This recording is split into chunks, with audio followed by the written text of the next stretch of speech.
স্বাগত নিয়মিত আয়োজন এখন প্রকাশের সঙ্গে আছে আমি তোফায়েল আহমদ। পরবর্তী রাষ্ট্রপতি নির্বাচনের আলোচনা আরও যে বিষয়টি সামনে এনেছে তা হলো সংবিধান সংশোধন। রাষ্ট্রপতি নির্বাচনের আগে সংবিধান সংশোধন হবে কিনা তা জানতে অনেকেই উৎসুক। পাশাপাশি কে হচ্ছেন রাষ্ট্রপতি সে কৌতূহল তো রয়েছেই।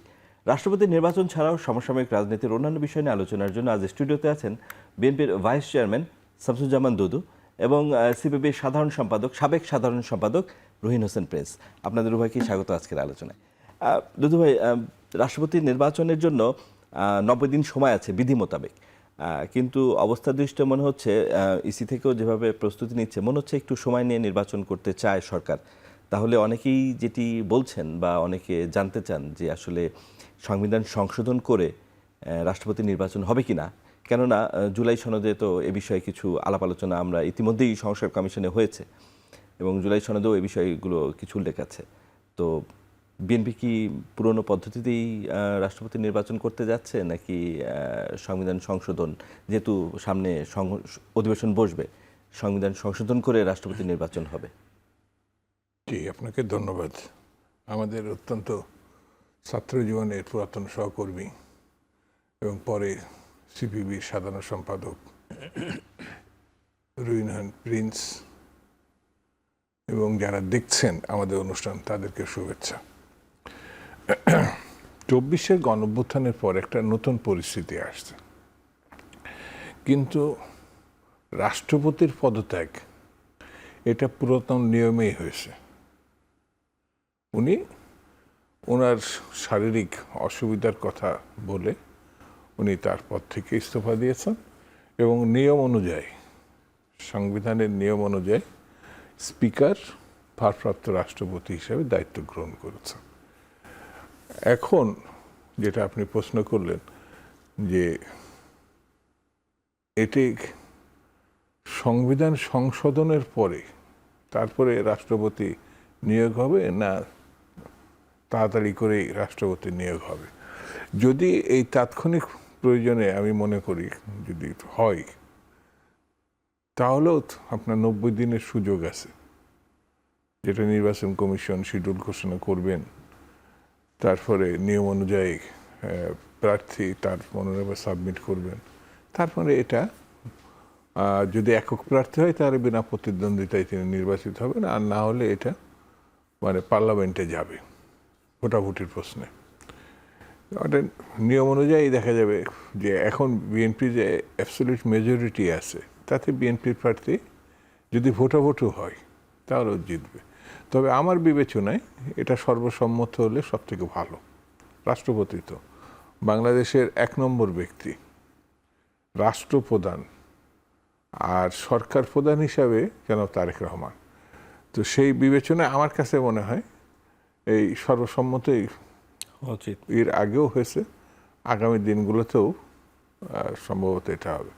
তবে এখানে একটা প্রশ্ন থেকে যাচ্ছে এবং বিএনপির পক্ষ থেকে কিন্তু এটা বারবারই বলা হয়েছে যে জুলাই সনদে বিএনপি শুধু মানে না, অক্ষরে অক্ষরে সেটি তারা পালন করবে। তো জুলাই সনদের প্রসঙ্গ যদি পার্লামেন্টে আসে তাহলে পরে সংবিধান সংশোধনের প্রসঙ্গ আসলে তখন নতুন প্রেক্ষাপটে রাষ্ট্রপতি নির্বাচনের প্রসঙ্গ সামনে থাকবে। যেহেতু এখনো সরকার বা আমার রাজনীতি দল, আমি ওই দলেরই একজন মানুষ, এখনো বিস্তারিত আলোচনা হয়নি। কারণ রাষ্ট্রপতি মনোনয়ন শুধু না, কোন পদ্ধতিতে কিভাবে দল এগোবে সেটা কিন্তু জাতীয় স্থায়ী কমিটিতে আলোচনা হবে। সেটি আলোচনার আগে আমার মনে হয় মন্তব্য করা ঠিক হবে না আমার জন্য। ধন্যবাদ শামসুজ্জামান দুদু। রুহিন হোসেন প্লিজ, আপনি তো সংস্কার কমিশনে ছিলেন এবং জুলাই সনদ যে আকারেই সেটি স্বাক্ষরিত হয়েছে সেখানে আপনাদেরও অবদান আছে। তো জুলাই সনদের আলোকে আপনি কি মনে করেন যে সংবিধান সংশোধন হয়ে রাষ্ট্রপতি নির্বাচন হওয়া উচিত, নাকি বিএনপি বা সংবিধান সংশোধন না, মানে যেভাবে বিএনপি হয়তো করতে চায় শেষ পর্যন্ত একটা ব্রুট মেজরিটি তাদের আছে, সেভাবে করলে বরখেলাপ হবে জুলাই সংবিধানের? আপনাকে ধন্যবাদ। আমাদের সিনিয়র রাজনীতিক সাবেক ছাত্রনেতা দুদু ভাইকে বিশেষভাবে ধন্যবাদ। যারা শুনছেন শুভেচ্ছা জানাই। না, একেবারেই খুব পিন পয়েন্ট বলি প্রথম কথা, এই আলোচনাটা আমি মনে করি খুব জরুরি, মানে আলোচনা জরুরি, কিন্তু ওইটার সাথে কোনো কাউন্টার পোজ করার কারণ নেই। কারণ সংবিধান সংশোধন করা দরকার, এ ব্যাপারে কারোর কোনো দ্বিমত নাই। আমরা যারা জুলাই সনদে স্বাক্ষরও করি নাই, কিন্তু ওই যে আপনি বললেন যতটুকু আলোচনা অবদান রেখেছি, আমরা কিন্তু সংশোধন তো অনেক পয়েন্টে করতে হবে। এটা আমি অনেকবার বলেছি, খালি বলি, যখন এই 72-এর সংবিধান হয়েছিল ওই 4 নভেম্বর, ওই বছরই অক্টোবরে আমরা প্রেস কনফারেন্স করে তখনও কতগুলো সংশোধনের কথা বলেছিলাম। এটা নিয়মিত প্রক্রিয়া, এই গেলে এক করতে হবে। কিন্তু মনে রাখা দরকার, সংবিধান কথা বললে তো সংস্কার করা যায় না।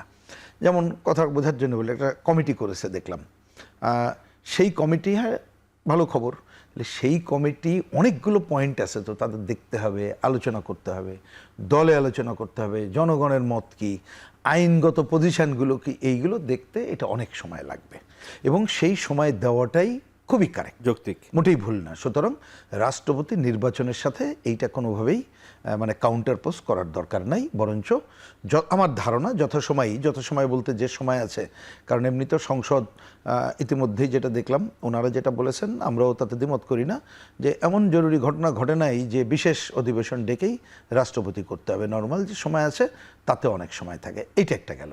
প্রসঙ্গক্রমে এবার একটু বলে রাখি, যদি আমাকে বলেন যে বিএনপি মানে যারাই আছে রাষ্ট্রপতি তারাই তো নির্বাচন করবেন, এটা তো খুবই স্বাভাবিক। তো এখন ধরেন যে ঐক্যমত্যের আলোচনা হয়েছিল, আপনি কথা তুললেন বলে আমি একটু মানে কি বলবো, উৎসাহিত হয়ে জানানোর জন্য বলি, যারা উৎসাহী তাদের জন্য, যে আলোচনার সময় প্রধানত রাষ্ট্রপতির একটা আলোচনায় কম বেশি সবাই একমত, যেভাবে এখন আছে ক্ষমতার কিছুটা ভারসাম্য করা যায় কিনা। আমি ওরালি বলছি, কিন্তু মনে রাখতে হবে ক্ষমতার ভারসাম্য যখন আমি বলবো, এটা তো রাষ্ট্রপতি শাসিত পদ্ধতি না, এটা তো পার্লামেন্টের পদ্ধতি। তাহলে পার্লামেন্ট পদ্ধতি প্রধান হবে, সেক্ষেত্রে কিছু ক্ষমতা রাষ্ট্রপতির বাড়ানো যায় কিনা বিবেচনা কিন্তু সেইটুক করতে হবে।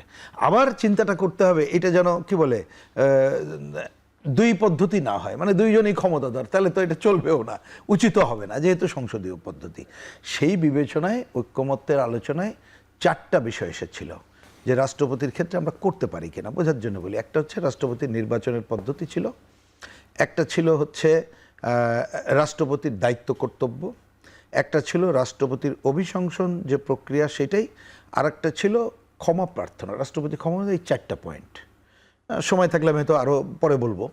এই 4টা পয়েন্টের ক্ষেত্রে মনে রেখেন, আমরা তো সবাই একমত হয় নাই, মানে আমি সবাই বলতে বিএনপি সহ সবাই বলছি, আমি কোনো আমার দল বলছি না। তাহলে যখন একমত হয়নি, আপনি এখন যে সংবিধান সংশোধনের কথা বলছেন, বিএনপির কাছ থেকে কতটুকু আমি প্রত্যাশা করব?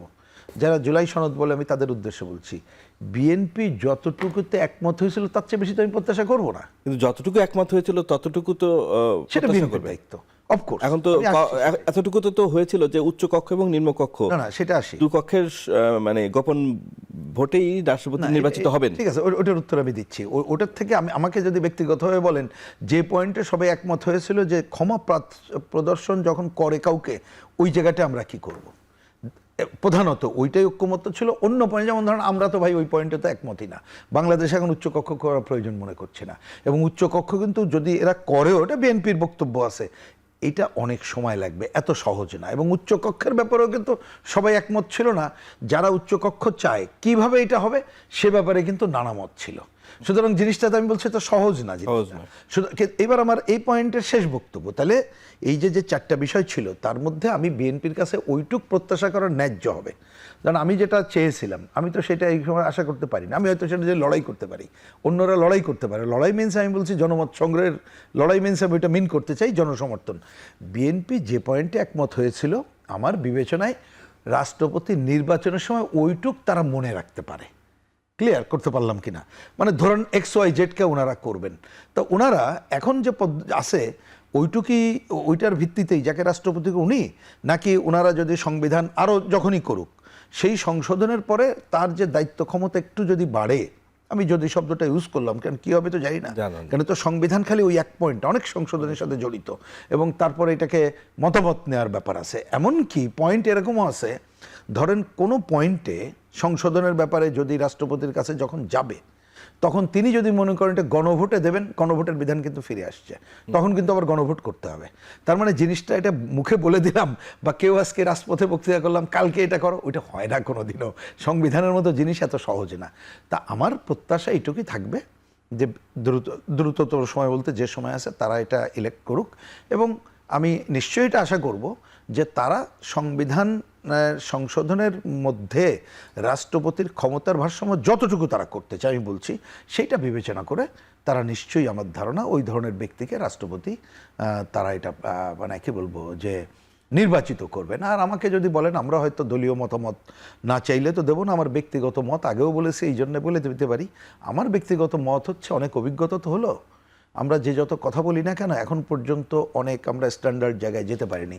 তা আমি ন্যূনতম চাইবো, হ্যাঁ বিএনপি তার দলীয় লোককেই হয়তো করবে, মানে কিন্তু দল ছেড়ে আসবেন, একটা সম্মানিত লোককে করা উচিত। ন্যূনতম তিনি মুক্তিযুদ্ধের পক্ষে যার অবস্থান, তিনি ব্যক্তি হিসাবে একটা অসাম্প্রদায়িক মানুষ, এবং যিনি একটা রাষ্ট্রের অভিভাবক বলতে বাংলাদেশ নামক রাষ্ট্র। আচ্ছা, এইরকম অভিভাবকত্ব করার মতো এটা অনেক লোকই আছে, নাই তা না, সেরকম এই প্রশ্ন যেহেতু বললেন যে যেহেতু আলোচনা হচ্ছে এখনই প্রশ্নটা তুলে রাখি, সেটা হচ্ছে সাবেক রাষ্ট্রপতির একটা সমালোচনা আছে যে যখন জুলাই গণঅভ্যুত্থানে পাখির মতো গুলি করে মানুষ মারা হচ্ছিল তখন তিনি ছিলেন নিশ্চুপ। এখন পার্লামেন্টের মানে সংসদীয় গণতন্ত্রে রাষ্ট্রপতির ক্ষমতা তো এখন যে অবস্থা খুবই সীমিত, তো বিএনপি রাষ্ট্রপতি নির্বাচন করবে এমন রাষ্ট্রপতি কি আমরা, এই যে কারণে উনি সমালোচিত, ভবিষ্যতে আমরা যাদের রাষ্ট্রপতি হিসেবে পাবো, এই ধরনের যখন নৈতিক সমর্থন বা নৈতিক ইস্যুতে কথা বলার প্রয়োজন পড়বে রাষ্ট্রপতির, সেরকম রাষ্ট্রপতি আমি পাওয়া একেবারে সম্ভব? 30 সেকেন্ডে একটা মন্তব্য করি। আপনি যেহেতু একটা বিশেষ ঘটনা বললেন যে দেশে একটা বিরাট ঘটনা ঘটতেছে, রাজনৈতিক সংকট, আমি কিন্তু এই যে হত্যাকাণ্ডের সাথে এটার সাথে রাজনৈতিক সংকটটা মিন করি। নিশ্চয়ই দুদু ভাই কি বলবেন উনি মানে আইন, বলতে পারেন, আমি এটা শেষ করি, মানে পয়েন্টটা বলছি। তাহলে সেই জায়গায় এমন অবশ্যই রাষ্ট্রের প্রধান থাকা উচিত, তিনি তখন এক্ষেত্রে হস্তক্ষেপ অন্ততপক্ষে করবেন। আমি অন্ততপক্ষে শব্দটা ইউজ করেছি, কারণ সংবিধান যদি বেশি দায়িত্ব না নেই কিছু নাই, কিন্তু তিনি তো বলতে পারেন যে আর এটা বেরো না, রাজনৈতিকভাবে সংকটের দিকে আগাও। ন্যূনতম আমার এটা ব্যক্তিগত প্রত্যাশা থাকবে যে ন্যূনতম ওই রকম একটা গার্ডসালা, এবং আমরা যে কিছুটা রাষ্ট্রপতি, আমি তো আগেই বললাম যে সব দলে কিন্তু কম বেশি আমরা একমত হয়েছি যে অন্ততপক্ষে কোনটা না হলেও যে কিছুটা ক্ষমতার ভারসাম্য থাকবে। উনি শুধু কবর জিয়ারতের মতো কথা বলবেন না, তাও কবর জিয়ারত করতে হলেও কিন্তু অনুমতি নিতে হবে, না হলে তার তো থাকবে না। সেটা আমরা প্রত্যাশা করব, সেটা থাকাটাই ন্যায্য বলে মনে হয় আমার কাছে। ধন্যবাদ রহিন হোসেন প্রিন্স। দুদু ভাই, যেটি প্রিন্স ভাই উত্তোলন করলেন যে প্রশ্নটি, এবং এটি নিয়ে আগেও আলোচনা হয়েছে যে রাষ্ট্রপতি প্রধানমন্ত্রীর ক্ষমতা ভারসাম্য কতটুকু হওয়া উচিত, বা রাষ্ট্রপতিকে আরেকটু ক্ষমতায়িত করা। বিএনপি তো সেটা তার 31 দফাতেও মানে সেই সময় কিছু কিছু জায়গায় তো বিএনপি নোট অফ ডিসেন্ট দিয়েছে যে 6টা ইস্যুতে নিয়োগের কথা এসছে, 5 এবং 6 নম্বর, বিশেষ করে এনার্জি রেগুলেটরি কমিশন এবং বাংলাদেশ ব্যাংকের গভর্নর নিয়োগ, এগুলো তো নোট অফ ডিসেন্ট দেওয়াই আছে। কিন্তু তারপর আসলে বিএনপি কতটুকু মানে সমর্থন করে রাষ্ট্রপতি এবং প্রধানমন্ত্রীর ক্ষমতার ভারসাম্য বা রাষ্ট্রপতিকে ক্ষমতায়িত করা? আমাদের 31 দফা তো আছেই, সেখানেও রাষ্ট্রপতি এবং প্রধানমন্ত্রীর ক্ষমতা নিয়ে যে প্রশ্ন উঠেছে সেখানে আমাদের মন্তব্য ওখানে আছে। এখন তো রাষ্ট্র ক্ষমতা, রাষ্ট্র পরিচালনা আছেন, এখন তো পুরোপুরি দায়িত্ব নিয়ে করতে হবে। একটা তো ছিল ডকুমেন্ট। আমি বলি যে দলের একটা সিদ্ধান্ত, সরকারের একটা সিদ্ধান্ত, দলীয় নেতৃবৃন্দের তার আলোকে কথা বলা, কিন্তু দলীয় আলোকের বাইরেও তো মানুষের ব্যক্তিগত চিন্তা থাকতে পারে। যদি রাজনৈতিক বিষয় বলে, যেমন আমার দৃষ্টিতে এখন কোন পদ্ধতির সরকার? সংসদীয় পদ্ধতি। সংসদীয় পদ্ধতি। আর রাষ্ট্রপতি শাসিত সরকার হলে পরে তখন সংসদ রাষ্ট্রপতির কার্যালয়ের দিকে তাকিয়ে থাকে, তখন ভিন্ন একটা আঙ্গিক থাকে, ভিন্ন একটা অবস্থা থাকে। এখন কিন্তু রাষ্ট্রপতি যে অবস্থা আছে, খুব সহজে আমরা বলি যে কবর জিয়ারত ছাড়া আর ফুলের মালা দেওয়া ছাড়া তার কোনো কাজ নেই। বিষয়টা তেমন না, কিন্তু সাংবিধানিক কতটা ক্ষমতা আছে আর নেই, ব্যক্তিত্ব অনেক সময়, কনভেনশন, রীতি, অনেক কিছু আমাদের নিজেদের একটা কালচার আছে না, যে সংবিধানে ওই বাসায় রাষ্ট্রপতি যাওয়ার কোনো সুযোগ নাই। তো সংবিধানের বাইরেও তো তিনি একজন মানুষ না। এইগুলো আমার কাছে মনে হয়েছে যে আমরা যে বিতর্কগুলো করছি সেটা আইনগত বিষয়ের উপর কথা বলছি। এখন যদি আমরা এই যে অবস্থায় রাষ্ট্রপতি এখন আমরা আনছি, সেটা থেকে কি করে তাকে আমি আরেকটু ক্ষমতাবান করার, কিন্তু সংসদের পদ্ধতিতে রাষ্ট্রপতি যদি প্রধানমন্ত্রীর মানে একই জায়গার অবস্থান হয়ে যায়, তো টাসেল হওয়া, বিতর্ক হওয়া, পারস্পরিক অতটা ক্ষমতায়িত করার কথা তো নিশ্চয়ই কেউ বলছে না, যেখানে ক্ষমতার দ্বন্দ্ব তৈরি হতে পারে।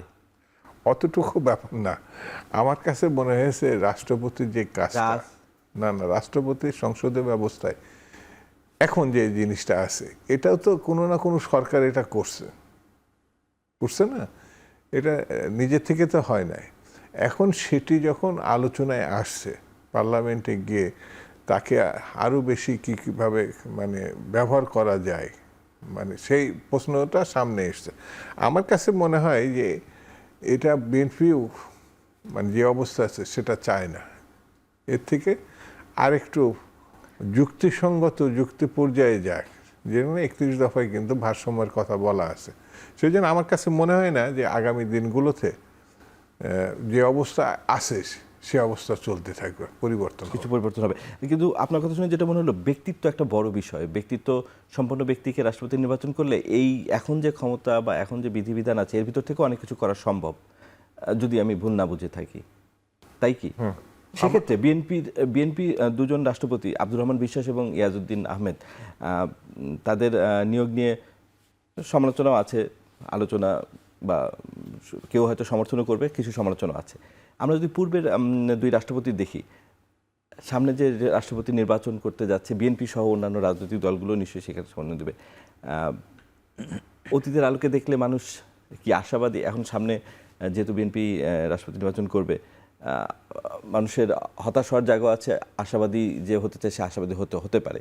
অতীত যদি আমরা দেখি, মানে মানুষকে আপনি কি বার্তা দিবেন যে বিএনপির কাছ থেকে? কারণ আমরা আপনার 2 টার্মে 2 জন রাষ্ট্রপতি আপনারা নির্বাচন করেছেন, তাদের দেখেছি, সেই হিসেবে সামনে কেমন হবে? রাজনীতির বলয়ের মধ্যে থেকে আসলে কি ধরনের পরিস্থিতিতে কোন ধরনের ভূমিকা, এটা কিন্তু মিস্টার রহমান বিশ্বাস মানে সিদ্ধান্তের মধ্যে থেকে আমরা দেখছি। উনি একেবারে আকণ্ঠ রাজনীতিবিদ ছিলেন একজন, সেই জায়গা থেকে রাষ্ট্রপতি, স্পিকার, রাষ্ট্রপতি। তার রাজনীতি বিশ্বাস থেকে নিয়ে অনেকে বিতর্ক করে, অতীতের রাজনীতি বিশ্বাস, কিন্তু বিএনপির রাজনীতিতে এই বিতর্কটা ছিল না। কিন্তু তিনি এই ঠিক সময়ে ঠিক ভূমিকাটা রাখছিলেন বলে অনেকে মনে করেন। একটি সামরিক কর্তৃত্বকে তিনি অস্বীকার করছিলেন এবং ভেঙে দিছিলেন। কিন্তু ডক্টর ইয়াজউদ্দিন সাহেব, আমরা এসএম হলের ছাত্র, উনি ওখানে প্রভোস্ট ছিলেন। আমরা সেই সময় আমরা কী ধরনের মানুষ, ভদ্রলোক, ভালো জ্ঞানী লোক এবং প্রফেসর, তো তিনি রাজনীতিবিদ ছিলেন না, যে কারণে কঠিন মুহূর্তে বিএনপি তাকে রাষ্ট্রপতি নিয়ে এসছেন একটা অবস্থার প্রেক্ষিতে, কিন্তু সেই দায়িত্বগুলো তিনি পালন করতে পারেন নাই। এটা মানে জনশ্রুতি আছে, এটা নিয়ে আলোচনা আছে। তো আমার কাছে মনে হয়েছে প্রথম 1 নম্বর হতে হবে রাজনীতিবিদ থেকে যদি আনা যায়। অনেকেই আছেন বাংলাদেশের রাজনীতিতে, যেটা প্রিন্স সাহেবও এখানে উল্লেখ করছেন, যে তার একটি রাজনীতি বিশ্বাস থাকতে হবে। সেটা আমাদের দেশপ্রেমিক রাজনীতির। আমাদের এখন যিনি আছেন প্রখ্যাত, উনি রাজনীতিবিদ, উনি মুক্তিযোদ্ধা, উনি ক্রীড়াবিদ, তার অতীত আছে একটা।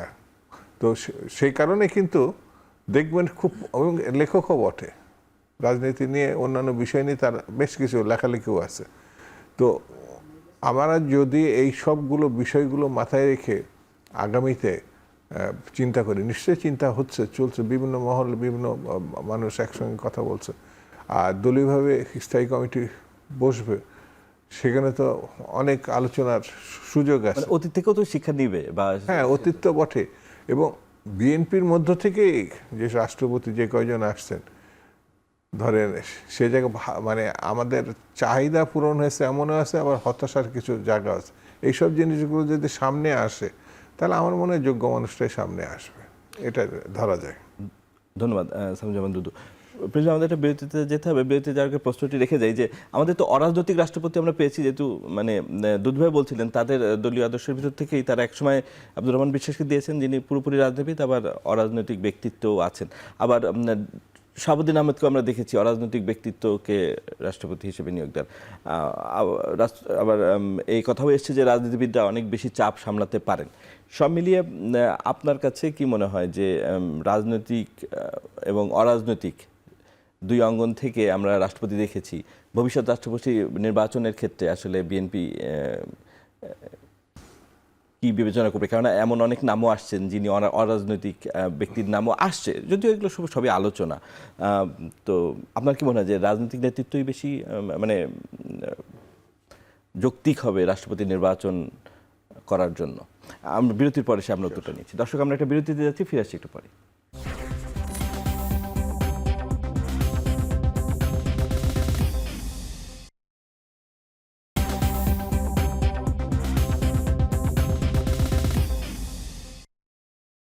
বিরতির পর আবারও ফিরলাম আজকের আলোচনায়।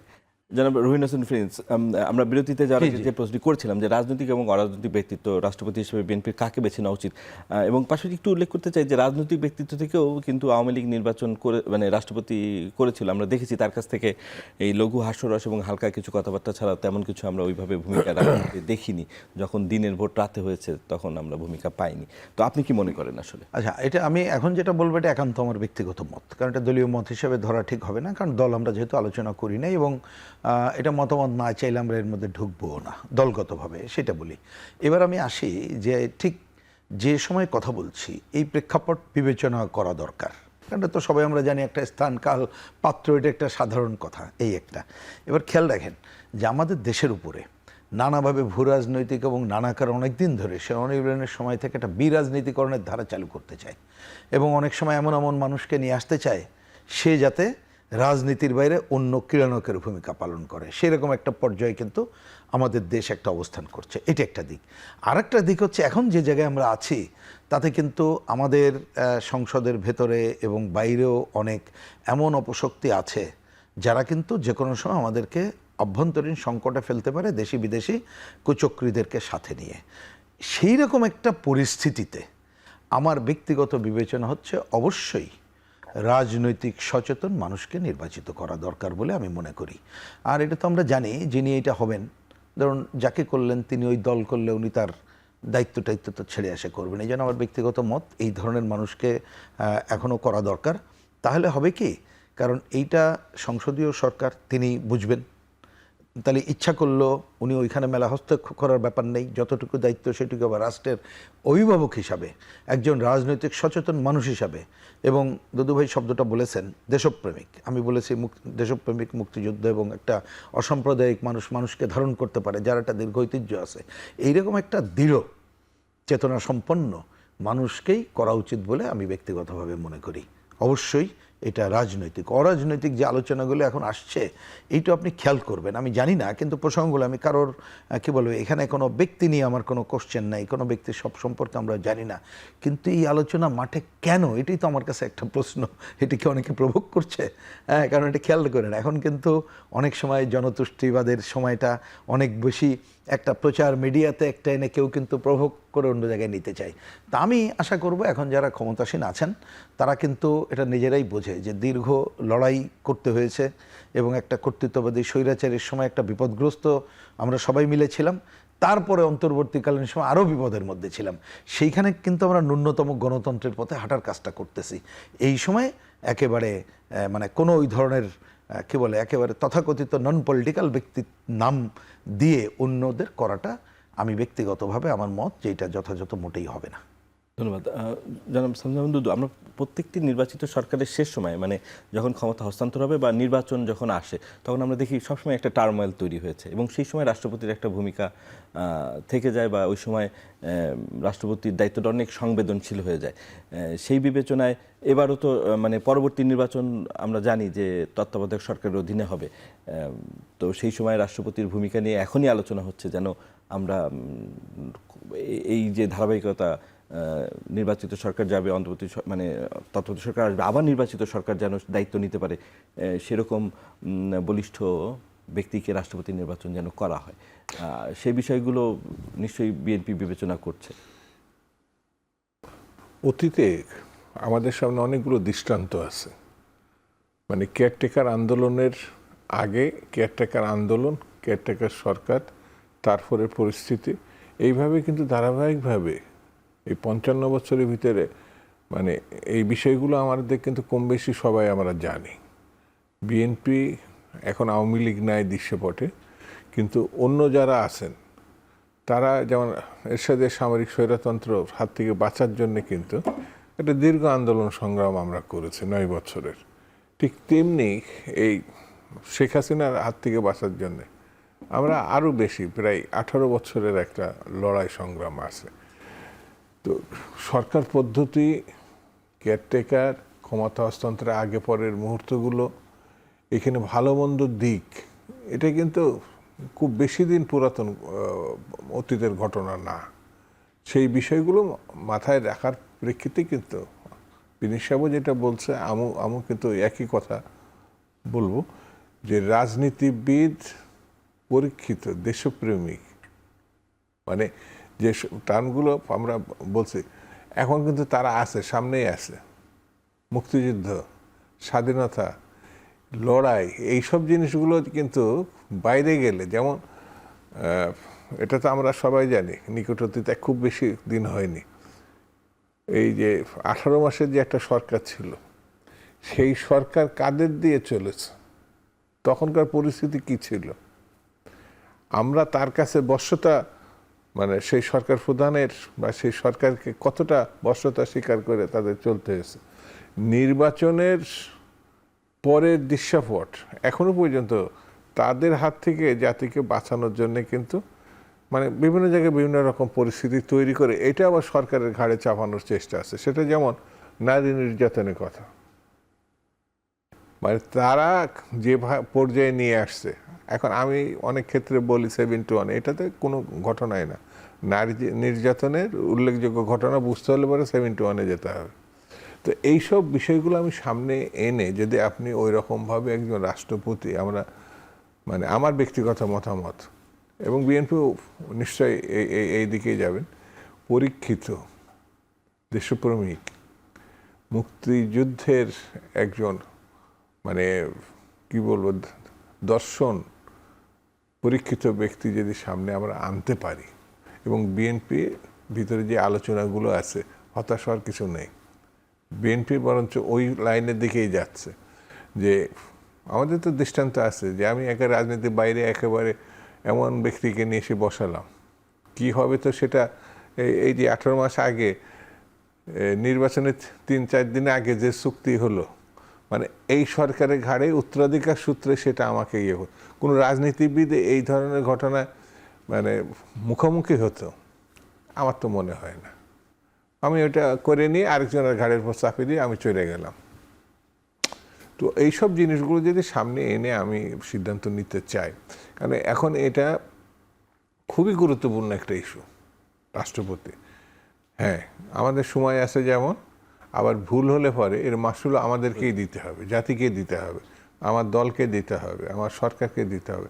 কারণ আমাদের সরকার যেটা এখন আছে, এরা এবং অন্য যারা লড়াইটা করছে 18 বছর ধরে, এটা কম সময়ের জন্য না, তো কত ভয়ঙ্কর পরিস্থিতি মুখোমুখি হয়েছিল। সেই জন্য এখন যে সুযোগটা আছে, আমার মনে হয় ভালো কিছুর আমরা যেটা প্রত্যাশা করছি সেটাই বোধহয় অপেক্ষা করছে। ধন্যবাদ। সাবেক রাষ্ট্রপতির বিচারের ইস্যুটি এসছে, কিন্তু এটাও গণমাধ্যমে এসছে যে সেফ এক্সিটের বিনিময়ে তিনি আসলে পদত্যাগ করলেন। আপনার কি মনে হয় যে সাবেক রাষ্ট্রপতির যে আলোচনা হচ্ছে তার বিচারের, তার অতীত কর্মকাণ্ড, বিশেষ করে এস আলমের সাথে সংশ্লিষ্টতা বা দুদকের কমিশনার থাকাকালীন তিনি যে যাদের ক্লিন চিট দিয়েছেন, সেই বিচারগুলোর ব্যাপারে সরকার আন্তরিক? আচ্ছা, আমি ওই কথা যাওয়ার আগে একটু যদি সময় দেন, আমি আগেরটার রাষ্ট্রপতির ধারাবাহিকতা একটা পয়েন্টটা বলে রাখি আর কি, কারণ আলোচনাটা আমার বিবেচনায় ভালো হচ্ছে, কংক্রিট হচ্ছে। সেটা হচ্ছে ওই যে একটা আলোচনা আসছে যে যাকে নির্বাচিত করা হলো, নির্বাচনের সময়ের পজিশনগুলো, নির্বাচনের সময়টা খেয়াল রাখেন, আমি আজকে আলোচনা করছি না, পারলে এটা নিয়ে একটু আলোচনা করেন পরে, যে তত্ত্বাবধায়ক সরকার তো সংবিধানে ফিরে আসলো, তাই তো? কিন্তু এটা মনে রাখবেন, একটা বড় সমস্যা কিন্তু রয়ে গেছে। এটা সংবিধানে কিভাবে সংশোধনীর মধ্য দিয়ে আসবে, অবিকল আগেরটা আসবে না নতুন কিছু করতে হবে, এটা আলোচনা করা দরকার। আমি সে নিয়ে এখন আলোচনা করলাম না। কিন্তু একটা বড় সংকট রয়ে গেছে যে পার্লামেন্ট থাকবে কি থাকবে না। এটা আগের সরকার কিন্তু করেছিল, বুঝছেন। তার মানে 300 জন বহল তবিয়তে আবার ভোট হবে, তাহলে সেই জায়গাগুলো তো সংকট আছে। হ্যাঁ, অবশ্যই। এক, 2 নম্বর হচ্ছে আগেরটা ধারাবাহিকতা রাখতে গেলে ওই যে এখানে ডক্টর ইয়াজউদ্দিন সাহেবের কথা বললেন, ওই ধারাবাহিকতায় যেভাবে ছিল এটার পরে সেইটাও আমাদের কতগুলো অভিজ্ঞতা আছে।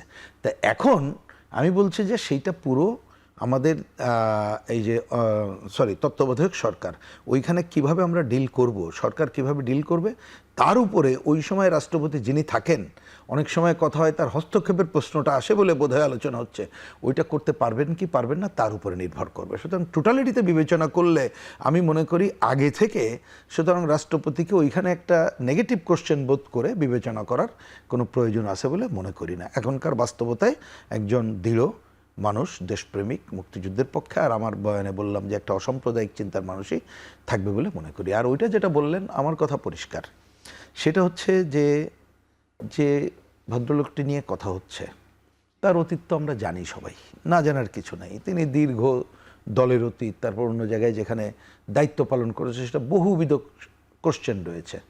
তো তারপরে তিনি যে সময় দায়িত্ব পালন করেছেন একটা সাংবিধানিক ধারাবাহিকতা রক্ষার বিষয় ছিল, সে ব্যাপারে তিনি করেছেন, এটা নিয়ে তো আনকোশ্চেন। বরঞ্চ তিনি অনেক কিছু করতে পারলে সংকটেও ফেলতে পারতেন, করে নাই। তা আমি মনে করি এটা আইনের উপরে ছেড়ে দেওয়া দরকার। কারণ এখন যেটা আছে, আমরা আইনের ওই 150 এখন বহুল আলোচিত, তাতে যেটা আছে সেই ধারা, কিন্তু অতীত দিনে যে কাজগুলো আছে সেইটাকে যদি আমলে নেওয়ার মতো কিছু থাকে, নিশ্চয়ই সেটা আইন তার গতিতে চলবে বলে মনে করি। লাস্ট পয়েন্ট, সরকারের কথা বললেন। আমার বিবেচনায় সরকার কি করবে সে জানে, বা তার সাথে কোনো কথা হয়েছে কিনা এটা তো আমরা জানি না।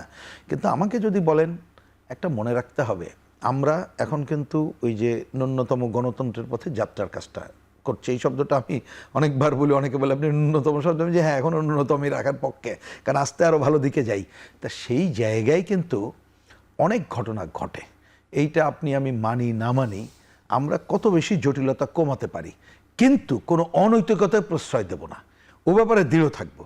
আমি সেটা কখন করব, আমি একটু টাইম নিতে পারি, স্পেস নিতে পারি, সেটা অন্য জিনিস, কিন্তু কোনোভাবেই যাতে আমার ওই চলার পথটা ব্যাহত না হয় বা নতুন করে কোনো একটা সংকটে না পড়ে, আমি প্রত্যাশা করব সরকার সেই বিবেচনা করবে। এবং ইতিমধ্যে আমি যদি বুঝে থাকি, সরকারের 2 জন, নাম উচ্চারণ করার দরকার নেই, দেখলাম একজন মন্ত্রী তিনি বলেছেন যে এখনো পর্যন্ত আমলে নেওয়ার মতো কিছু হয়নি।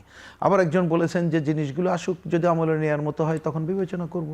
আমি মনে করি এটা আইনের পদ্ধতিতে চলুক, সে তাদের উপরেই আমাদের ছেড়ে দেওয়া দরকার বলে মনে করি। এবং আমার ধারণা যে এই বর্তমান সরকার বিশেষ করে তারা সাংবিধানিক ধারাবাহিকতা রক্ষার ক্ষেত্রে যে দায়িত্বটুক পালন করছেন, আমি করছেন শব্দটা খুব দায়িত্ব নেই বলতেছি, এখনো পর্যন্ত করে চলেছেন, যার জন্য দেখবেন সংবিধান নিয়ে এত কথা, কিন্তু তারা বলছে আমরা সংশোধনের কমিটি করলাম, খুবই কারেক্টলি অ্যাড্রেস করছেন। তা আমি ধারণা করি যে নতুন কোনো সংকটে পড়বে না এইরকম বিবেচনা করে তারা কেন ছাড় দেবেন, ছাড় দেওয়ার কোনো কারণ কাউকে আছে বলে মনে করি না। কিন্তু নিশ্চয়ই কতগুলো কৌশলী আচরণ করবেন যাতে করে কেউ আমাদেরকে সংকটে না ফেলতে পারে। ধন্যবাদ জনাব শামসুজ্জামান দুদু। মানে যেটি যে রহিম ভাই বলছিলেন যে 2 জন মন্ত্রী ইতিমধ্যেই বলেছেন যে আসলে এখনো আমলে নেওয়ার মতো তার কিছু পাননি, কিন্তু আমরা তো জানি তার অতীতের কর্মকাণ্ড। আপনার কি মনে হয় যে মানে আইনের গতিতে চলবে, সরকার যদি উদ্যোগ না নেয়, কেউ তো আর সুমোটো হয়ে বা কেউ স্বপরিণত হয়ে যে এই ইস্যুগুলো আনবে তা না, সরকারকে যদি উদ্যোগ না নেওয়া হয়, আইনের মতো চলবে। কিন্তু সাবেক রাষ্ট্রপতির অতীতের কর্মকাণ্ড আমরা জানি কতটা সাসপিশিয়াস। সরকার এক্ষেত্রে মানে ভূমিকা নেওয়ার তো জায়গা আছে, সরকার সেখানে উচিত কিনা? সাধারণ মানুষ তো যে মামলা করবে না, যে কেউ করতে পারে। আমরা কি সেটার উপর ছেড়ে দিব যে না না না, এখানে আমাদের বলি বিভিন্ন রাজনৈতিক দল, বিএনপির যদি আমি ধরেই নিই, বিএনপি যেহেতু সরকার, বিএনপি এটা কিভাবে নেবে, আমি কোন পর্যন্ত অপেক্ষা করব? এই যে বক্তব্যগুলো দিচ্ছেন যে রাষ্ট্রপতির সময়কালে তার ফৌজদারি মানে তার সিদ্ধান্তক্রমে ঘটনা বিচার কার্যে আসে না, মানে রাষ্ট্রপতি কার্যকালের মধ্যে। তো উনি পদত্যাগ করছেন, তার একটা অতীত আছে এবং বর্তমান আছে। মাঝখানের সময়টা যদি আমি বাদ দিই, তো সরকার মানে সে উদ্যোগটা নিবে না নিবে না, এটা তো বড় প্রশ্ন। কিন্তু মানে যে সময় তিনি রাষ্ট্রপতি হলেন তখন আওয়ামী লীগ, তিনি সেই আমল যখন চলে গেল গণঅভ্যুত্থানের পরে, তারপরে তিনি অন্তর্বর্তীকালীন সরকারের সময় তারপর পদত্যাগের আগ পর্যন্ত বিএনপি, তিনটা কাল, কিন্তু উনি ইতিহাসে তিনটা কাল মানে সময় ছিল।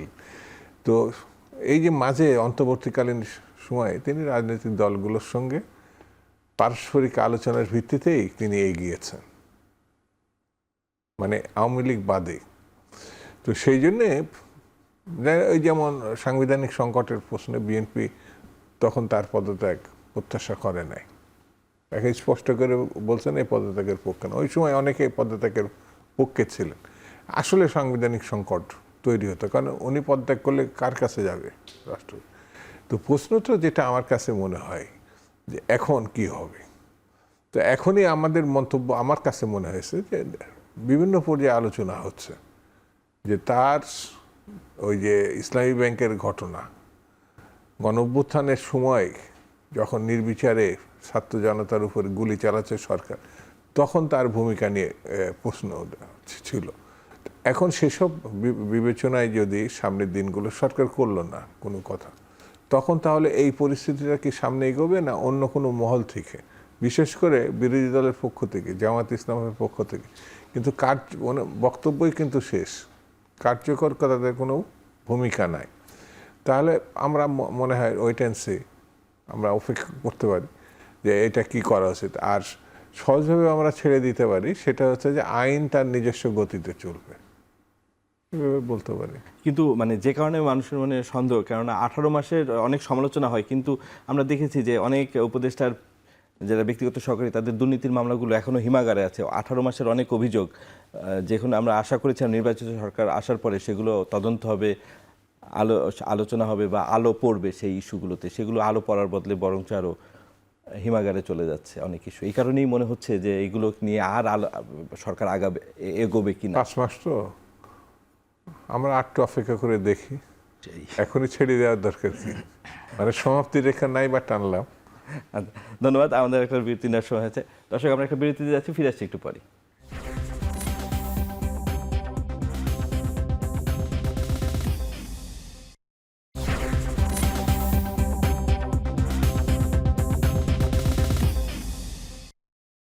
আবার ধন্যবাদ। আবারও বিরতির পর ফিরে এলাম আজকের আলোচনায়। জনাব রুহিন হোসেন প্লিজ, আমরা রাষ্ট্রপতি নির্বাচন নিয়ে দীর্ঘক্ষণ আলোচনা করলাম, রাজনীতির অন্য একটু ইস্যু নিয়ে আলোচনা করি। যেহেতু আপনি বলছিলেন যে বারবারই আপনি বলছিলেন একজন অসাম্প্রদায়িক এবং মুক্তিযুদ্ধের পক্ষে রাষ্ট্রপতি যদি হয় তাহলে খুব ভালো হয়। আপনি খেয়াল করেছেন কিনা যে ঢাকা বিশ্ববিদ্যালয়ের টিএসসিতে সম্প্রতি একটি পর্দা টানানো নিয়ে একটু বেশ আলোচনা হচ্ছে, যে সেখানে টিএসসিতে ফিমেল জোন করা হয়েছে। ঢাকা বিশ্ববিদ্যালয় বাংলাদেশের সর্বোচ্চ বিদ্যাপীঠ এবং সেখান থেকে অনেক আন্দোলন সংগ্রামের জন্ম হয়েছে, যেগুলো দেশকে নেতৃত্ব দেওয়ার জায়গা, দেশ কোন দিকে যাবে সেটা ঢাকা বিশ্ববিদ্যালয় থেকেই অনেক সময় নির্ধারণ হয়েছে। এরকম একটি জায়গায় এরকম পর্দা প্রথা, যখন একটি নির্বাচিত সরকার আছে, অনেকেই এটাকে দেখছেন যে আপনি যে কারণে অসাম্প্রদায়িক রাষ্ট্রপতি চাচ্ছিলেন, সেটার সাথে এই চাওয়া বা এই ফিমেল জোন করা, এই পর্দা প্রথা, এটা কতটুকু যায়? দেখেন সেটা কিভাবে দেখেন? একেবারে ব্যক্তি স্বাধীনতার জায়গা থেকে, নাকি এখান থেকে অনেকে যেটা দেখতে চান? আপনি যখন কথাটা বলছিলেন তখন খুব সত্যি কথা বলতে কি, যে খুব স্বাচ্ছন্দ্য বোধ করছিলেন। এখানে দুদু ভাই আছেন, সিনিয়র, ঢাকা বিশ্ববিদ্যালয়ের সেই কি বলবো যে উত্তাল মুহূর্তগুলোতে উনি তো আমারও সিনিয়র। সে যেভাবে আমরা করেছিলাম সংগ্রাম, আমি সেই সংগ্রামের অন্য একটা পার্ট বলি। এই যে যারা এই কাজটি ঢাকা বিশ্ববিদ্যালয়ে করলো, তারা তো মুক্তিযুদ্ধ বিরোধী শক্তি, যে কোনোভাবে হোক তারা নির্বাচিত। এখন সে কি বলে নীলক্ষেতের নির্বাচিত বলিন আর যাই বলিন, তো বাস্তবে তো এখন তারাই দায়িত্ব পালন করছেন। কিন্তু এটা নিশ্চয়ই অনেকে হিস্ট্রি জানেন না, সিনিয়রদের কাছ থেকে ওনাদের কাছে শোনা দরকার। এরা যখন এই দেশে রাজনীতি শুরু করলো, চট্টগ্রাম বিশ্ববিদ্যালয়ে, রাজশাহী বিশ্ববিদ্যালয়, খুলনাতে রক কাটা সহ একেবারে মারামারির মধ্য দিয়ে সামনে আসার কাজটা করলো, কিন্তু ঢাকা বিশ্ববিদ্যালয়ে কখনোই আসতে পারে নাই। পরিবেশ পরিষদে নিষিদ্ধ জায়গায় কিন্তু ছিল। তার মানে এটা ছিল কেন? ঢাকা বিশ্ববিদ্যালয়ে তার ঐতিহ্য, এবং পরে কিন্তু ওই রক্কাটা বেশি দিন তারা করতে পারেনি, করেছে হত্যাকাণ্ড তারা সংগঠিত করেছে। তার মধ্য দিয়েই ছাত্রছাত্রীরা একটা ভিন্ন আবহাওয়া তৈরির কথা বলেছে। সেইটা না হলে আর একটা মিনিমাম দেশপ্রেমিকতাটা থাকে না। তো এখন যে কাজ করছে এটা তার ব্যক্তিগত যে চয়েস, তার উপরে তো ছেড়ে দেওয়া দরকার। কিন্তু এইটা কোনোদিন শুনেছেন যে কোথাও এই কাজটা করে? তাতে এইটা তো আমার বিবেচনায় মোটেই গ্রহণযোগ্য না। ওটা দেখবেন ঢাকা বিশ্ববিদ্যালয়ের ছাত্রছাত্রীরাই নিশ্চয়ই, হয়তো এখন নানা কারণে একটু লো প্রোফাইলে আছে, কিছু বলছে না, তারাই এই ব্যাপারে ব্যবস্থা গ্রহণ করবে। শুধু এটা কেন, আপনি দেখেন রাজশাহী বিশ্ববিদ্যালয় কি ঘটনা, এটার কোনো কথা আছে? এখন অনেক ক্ষেত্রে হ্যাঁ, আমিও তো এখন বলবো যে সরকার ওই যে আপনি আগে বললেন না 5 মাস সময়, কিন্তু আমি বুঝি, আমি যার জন্য বললাম যে যদি বললাম একটা নর্মাল প্রসেসে একটা গভর্নমেন্ট আসতো, সে যে দায়িত্ব পালন করতে পারতো, কিন্তু আসার মধ্যে এমন পরিস্থিতি হয়েছে তাকে তো সময় দেওয়াই উচিত। কিন্তু আমি ব্যক্তিগতভাবে বলি যে সময় দিলেও কতকগুলো জায়গায় তাদের ক্ষিপ্রতার সাথে হস্তক্ষেপ করা দরকার রাজনৈতিকভাবে। আমি রাজনৈতিকভাবে বলছি, ছাত্র সংগঠনগুলো, অন্য জায়গাগুলো এটা না করলে এই অপশক্তি আরও পেয়ে বসবে। এইটা আমাদের কিন্তু মনে রাখতে হবে। ধন্যবাদ দুদু ভাই। ঢাকা বিশ্ববিদ্যালয়ের পাশাপাশি রাজশাহী বিশ্ববিদ্যালয়ে যে ঘটনা ঘটলো, নির্বাচিত ছাত্র প্রতিনিধি জিএস তারা যেভাবে সাধারণ ছাত্রছাত্রীকে মানে ছাত্রের উপর চড়াও হলো, এটা তো আসলে রাজশাহীতে জিএস যিনি সালাউদ্দিন আম্মার, তিনি সাধারণ মানে একটা ঘটনাকে কেন্দ্র করে যেভাবে, মানে তারা তো হাজার হলেও তো ছাত্র প্রতিনিধি এবং রাকসুর জিএস একটা জায়গায় ভুল করে ফেলছেন। হাজার হলেও তারা ছাত্র প্রতিনিধি, হাজার হলে বলে ছাত্র প্রতিনিধি হওয়া যায় না। কারেক্ট, এটাই মানে এই জিনিসটা আপনাকে বুঝতে হবে। নির্বাচিত তো মানে না হলেও ডক্টর ইউনূস সাহেব একটি পরিকল্পনার অংশ হিসাবে আমি বলবো সেই সময় এই ছাত্র নির্বাচনগুলো করিয়ে এটা কোনো মহলের সঙ্গে তিনি আলোচনা করেননি। সব রাজনৈতিক দল জাতীয় সংসদের নির্বাচন সর্বাগ্রে চাইছে। তিনি কিন্তু এটা নিজের থেকে, তার প্রকল্প ছিল যে নির্বাচন বিশ্ববিদ্যালয়গুলোতে যে নির্বাচন প্রকল্প, এটা তিনি ব্যাখ্যা করলে আরো ভালো। তবে আমাদের দৃষ্টান্ত আছে 90-এর গণঅভ্যুত্থানের পর। আমরা তখন এই গণঅভ্যুত্থানের ভূমিকা পালন করছি, তারা পালন করছে। আমাদের এখন একটা বয়সের জায়গায় আছে। তো ওই গণঅভ্যুত্থানের পরে লক্ষণীয় বিষয়, শাহাবুদ্দিন সাহেব, তার কথা কিছুক্ষণ আগে আসলো না, জাস্টিস শাহাবুদ্দিন সাহেব 90 দিনের ভিতর নির্বাচন করে তিনি চলে গেছিলেন তার জায়গায়, এবং তিনি শর্তাধীনে আসছিলেন যে আমি আমার কাজ শেষ করে কিন্তু আমি তার যে প্রফেশন চিফ জাস্টিস সেখানে যাবেন। এটি রাজনৈতিক দল এবং অন্যরা মেনে নিছিল বলে তিনি কিন্তু ওই দায়িত্ব পালন করছেন। বাংলাদেশে এরকম কোনো দৃষ্টান্ত আছে নাকি যে একবার প্রেসিডেন্ট হওয়ার পর আবার তিনি নিচে নেমে এসে চিফ জাস্টিস হয়েছে? হয় নাই। তো এই জায়গাটা কেন আমি উল্লেখ করছি, ডক্টর ইউনূস সাহেব 3 মাসে যেটা পারতেন সেটা 18 মাসে নিয়ে গেছিলেন। তার উদ্দেশ্যটা কি? এমন অনেক ঘটনা সামনে নিয়ে আসছিলেন যে ঘটনাগুলো মানে নির্বাচন, উনি তো বলে ফেলছিলেন, যেটা ওই কি বলে জাপানে, যে দেশের মানুষ তো আমার 50 বছর রাখতে চায়। তারপরে সমালোচনার মুখে 5-10-এ আসছিলেন, পরে 5 বছর। এদের ব্যাপারে নির্বাচিত সরকার কি ব্যবস্থা নেবে? হ্যাঁ, এই যে ঘটনাগুলো ঘটছে বা এই যে সব, এটা আইন শৃঙ্খলা পরিস্থিতি হিসেবে দেখবো। এটা আমরা তো এখনো দেখছি না, কোনো স্টেপ হয়নি এখন। না, এটা এখনো হয় নাই বলেই দুদিন মানে এটা ছেড়ে দিলে আমার কাছে মনে হয় যিনি, এটা তো আমাদেরই সরকার, বরঞ্চ যাকে মারা হয়েছে তাদের বিরুদ্ধে তাদের না এটা ঠিক হয় না আমার বিবেচনায়। এটা তদন্ত সাপেক্ষের ঘটনা যতই বলি না কেন, এখন পৃথিবীর সবকিছু উন্মুক্ত, সবাই দেখছে। আমি এখন এটা গোপন করার কিছু না। আর 2 হচ্ছে যে ছাত্র প্রতিনিধি হিসাবে সাধারণ ছাত্রের উপর আক্রমণ করা, আমরা তো একসময় ছাত্র রাজনীতি করছি, এটা তো গ্রহণযোগ্য না, কেউ গ্রহণ করবে না। আর ওই অংশ হিসেবে যে নির্বাচনের কথা বলা হচ্ছে, সেই নির্বাচনটা পরিকল্পিতভাবে করা হয়েছিল। তারা আসার পর যেসব ঘটনাগুলো মুখোমুখি আমরা দেখছি, একটা বিশেষ গোষ্ঠী এটা অস্থিরতার ভুগছে যে আগামী দিনে যদি ভালো একটা নির্বাচন হয় হয়তো থাকতে পারবো না। এইরকম একটা অস্থিরতা। আমাদের সময় কম, কিন্তু আরেকটা প্রশ্ন আপনাকে করার মানে করতেই হচ্ছে, সেটা হচ্ছে যে হবিগঞ্জে আজকে একটি ঘটনা ঘটেছে, এনসিপি নেতৃবৃন্দের উপর হামলা হয়েছে এবং গণমাধ্যমে এসে ছাত্র দলের নেতাকর্মীরা এই কাজটি করেছে। এটা আমার কাছে মনে হয় না যে এই কথা হচ্ছে বিএনপির শাসক উপরে দলের যেটা ছাত্র সংগঠনকে আমরা অতীতেও কখনো নিয়ন্ত্রণে দেখিনি, না, এবারও কি তাই হবে? এটা ছাত্র নামধারী বলবো আমি, যারা এই ঘটনাগুলো ঘটাইছে এরা ছাত্র নামধারী। হ্যাঁ, এনসিপির ওই যে একজন নেতা, ওর নামটা ভুলে যাচ্ছে এখন, ওর তো মুখের কোনো লাইসেন্স নাই। মানে আমরা তো ছাত্র ছিলাম, সমালোচনারও একটা ভাষা থাকতে হবে। নাসিরুদ্দিন পাটোয়ারির কথা হ্যাঁ, রাইট, রাজনীতি পার্টি। এটা উস্কানির মতো, মানে সব জায়গায় তার এই বক্তব্যগুলো উস্কানিমূলক। এটা চায় তাকে মাথা ফাটিয়ে দেয়, তার হাত ভেঙে ফেলুক, মানে বিটানটা মানে জ্যান্ত যেন থাকে, এটা এইভাবে সে ক্ষমতা আসতে চায়, এটা আমার অনুমান। কিন্তু ওই ফাঁদে কেন অন্যরা পা দিবে? একজন মানুষের মুখ যদি ড্রেন হয় তাহলে সেটা সে নিয়ে থাকুক না কেন? রাজনীতির ভাষাটা থাকতে হবে, তো সেখানে নাই। তো আমি মনে করি যারা এই ঘটনার সঙ্গে যুক্ত, যত ছাত্র দল বলা হোক না, ছাত্র নামধারী, এরা ছাত্র দল বলে আমি মনে করি না, তাদের আইনের আওতায় আনা উচিত। এবং বিরোধী দলেরও তো নিশ্চয়ই সভা সমিতি যেহেতু যারা করতে পারছে, তা এইভাবে এরকম ঘটনাও তাদের উপর না ঘটা। এটা একটা নতুন পরিস্থিতি, গণতন্ত্র আমরা স্টার্ট করছি, ট্রেনটা শুরু হয়েছে, একেবারে সামান্য রাস্তা আমরা পাড়ি দিয়েছি। আমি ভিন্ন মতকে শ্রদ্ধা করবো না, ভিন্ন মতকে মানবো না, যে ভাষায় তারা বলুক না কেন, এর দায়িত্ব তারা নেবে। এখন আমার ঘাড়ে নিব কেন? এটা আমার কাছে মনে হয়েছে। সেই জন্য যত যাই হোক না কেন ধৈর্যশীল হতে হবে। ধন্যবাদ জনাব সানজামান দুত এবং জনাব রুহিন হোসেন প্রিন্স আমাদের এই আলোচনায় যোগ দেওয়ার জন্য। দর্শক, আজ এখানেই শেষ করছি, আবারও দেখা হবে সমসাময়িক বিষয় নিয়ে। শুভরাত্রি।